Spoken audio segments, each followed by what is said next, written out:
and welcome everybody. These are certainly extremely challenging times for us. The coronavirus is forcing us to face health and economic issues that we as a society never had to face before. And wish all of you good luck, both at the risk management challenge here, but also in your risk careers going forward into the future. Everyone knows the story about the infamous Titanic.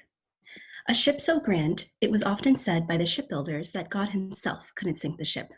It was unfathomable at the time. Until it hit an iceberg with such speed and intensity, it was nearly impossible to save. The Captain Edward Smith was quoted saying, "I cannot imagine any condition which would cause a ship to founder. I cannot conceive of any vital disaster happening to this vessel. Modern shipbuilding has gone beyond that." This sentiment of invincibility will be shared less than a century later by the principles of long-term capital management. They believe they had enough knowledge and control. So in today's presentation, first I will describe some trading strategies and the hidden risk, and then Aisha will describe the stress test scenario and talk about the risk governance structures in LTCM. And then there is volatility. Besides the direct shorting of volatility, an extraordinary volatility level can lead to a general flight to liquidity, which is basically what happened in 1998. The tremendous loss. The last hidden risk was that LTCM was simply not looking at a long enough time frame when modeling their trades. They focused on financial data within the last 5 years, in which it just so happened that volatility was quite low. Market.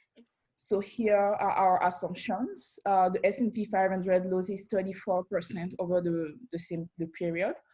The VIX volatility index increases by 250% above its long-term average. Major swap counterparty defaults. Counterparties increase their haircuts on repo agreements by 50%. Finally, we introduced VIX and the 30-10 spread to measure the market flight to safety situation. Had LTCM traded in a formalized central clearinghouse like the swap execution facilities created in Dodd-Frank, LTCM would have bore significantly less risk. Instead of Bear Stearns clearing trades directly with the counterparties, the clearinghouse would become the ultimate counterparty for all trades. Even a single non-payment would trigger the cross-default provision and lead to default on all of LTCM's 7,000 derivative contracts. And said it was a hard decision, right? A lot of good presentations, well articulated. You guys all handled questions very well. We think that these times really highlight the importance of the risk management and the risk management community.